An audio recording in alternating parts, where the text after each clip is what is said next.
Morning, everybody. We're going to have a talk. I've been kind of catching up with the news here. It's funny with Singh and his narrative with Trudeau doesn't want an early election, all that. And there's a reason for that. NDP will lose a lot of seats to Trudeau. I've spent years looking at elections, voter weights, analyzing all the ridings. There's a number of polling companies, one of which a doctorate here in Canada. Really great guy. He's been doing it his whole career, and he's always close on the elections, out very little. And it's funny because people still, they think election fraud federally. The reality is, besides the new law on multiple polling days that Trudeau did as Northern Council, which could lead to that for sure. I don't understand why he's doing that. I think elections happen. They happen in a day, and you should know who is Prime Minister when it happens.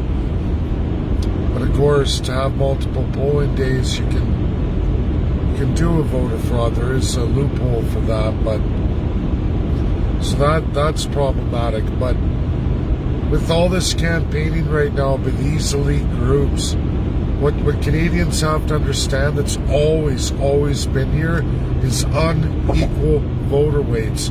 I can show you just analyzing Toronto versus Quebec alone, and you will see that there are ridings that are 5 times as large in Ontario than they are in Quebec. Why that's important? Each riding is a vote in itself, 338. So when you have a riding with 43,000 people, you have another riding with 17,000 people, then you have a riding with 107,000 people. You've basically said the riding with 43,000 people is 2.2 times more valuable in a vote, meaning the people who live in that riding are worth 2.2 times more than the people in Toronto. 6 million people in Toronto. I've been going through all of this for years. It gets worse as you go out west. The population increases, but the seats don't increase. They never want to do that. You look at 4.6 million people in Vancouver versus 4.4 million people in Alberta. They're very, very close. However, there's a 10-seat difference. Not that it really matters with the size of Ontario and the unequal representation of Quebec, and it goes right across Canada. You'd be surprised. All the territories get unequal weight too. That's Canada. And if you're a party, what they do is they'll target specific groups, key demographics. You see this in the conservative and liberal platforms. You see it. They clearly promise the world to all those who can absolutely win them a majority government. That's how it works. And you're only targeting 3 or 4 provinces. That's it. That's all you have to do. It's a minority of Canada. USA has a system with their Senate, and they have both state senates as well as they have 2 federal senators per each state. And on the federal side, so that way every state has an equal representation, the Electoral College. Now, a lot of people want to abolish that. Well, of course, they want to do that so that way all they have to focus on is major municipalities and never mind the rural communities, which is wrong. It's a way of moving away from regionalism and enforcing federalism. 2 distinct systems inside one country. This is how USA runs. This is how Russia runs. This is how Canada runs. Even in Canada's very limited constitution, they divide division of powers. So if you're a federalist and you'd like to dissolve regional powers, Well, you want to push for a Canada model. That way you can ignore swaths of people entirely in your country, meaning they're not represented in any real meaningful way. And elections are just a farce for those people. And it's wrong because it's demographics. And what's good for a city is not good for a rural community if you're only focusing on the cities. And that's what's happening with Trudeau. So now I say Trudeau versus Singh. Now, Singh doesn't want an election, and there's a simple reason for that. As I go through the analysis of the 338, Singh is going to lose a pile of ridings to Justin Trudeau. While people believe that Conservatives are going to win a popular vote, they're not winning the key ridings, those higher weight ridings. And again, everybody, when you have ridings, they're 2 times more worth than many other ridings across Canada. It's like a double riding, meaning those voters are 2 and 1, 2 and 1. Some are even more. Some are almost 3 to 1.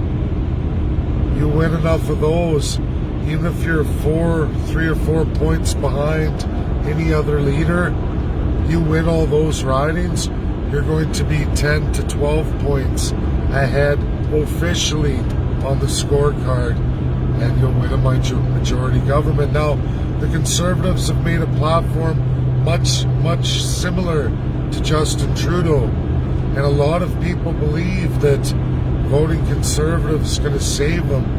I've followed that.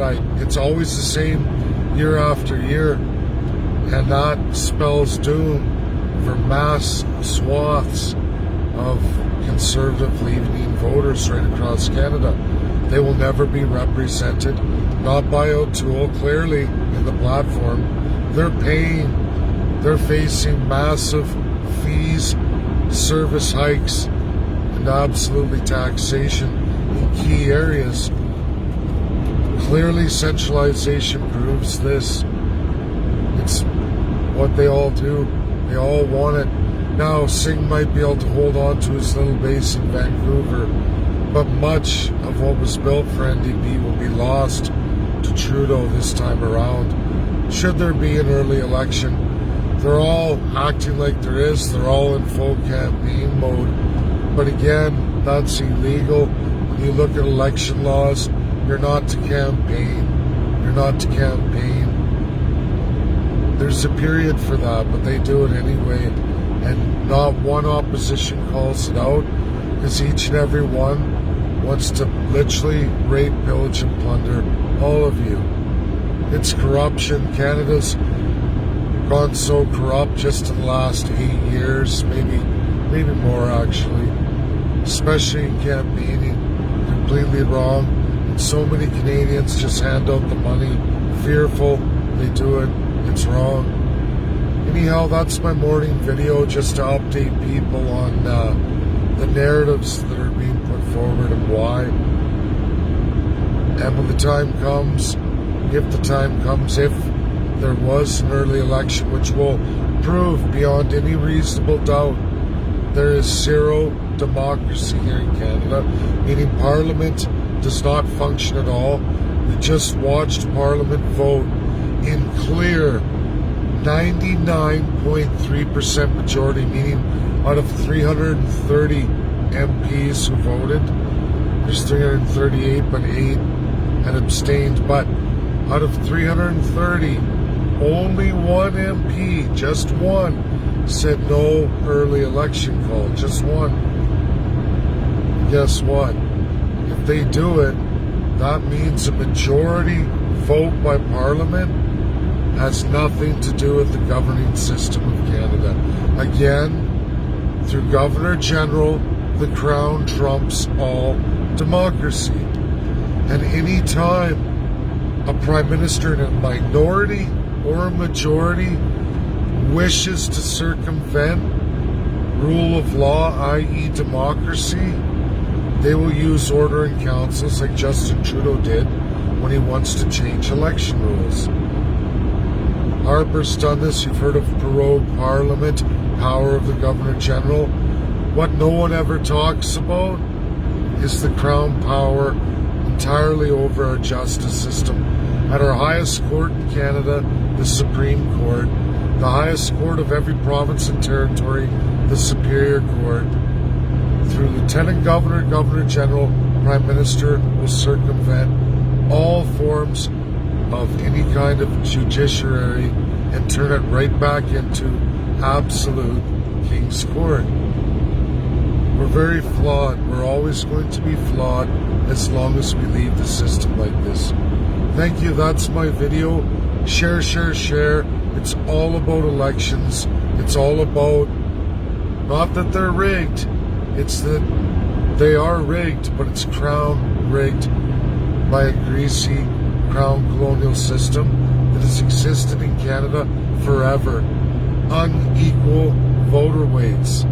Extremely unequal, and it only gets worse as you look at that appointed Senate, all crown crafted upper house like nothing else around us, not within many thousands of miles. It's sick, it's sad, it's wrong. Thanks everybody, have a great day.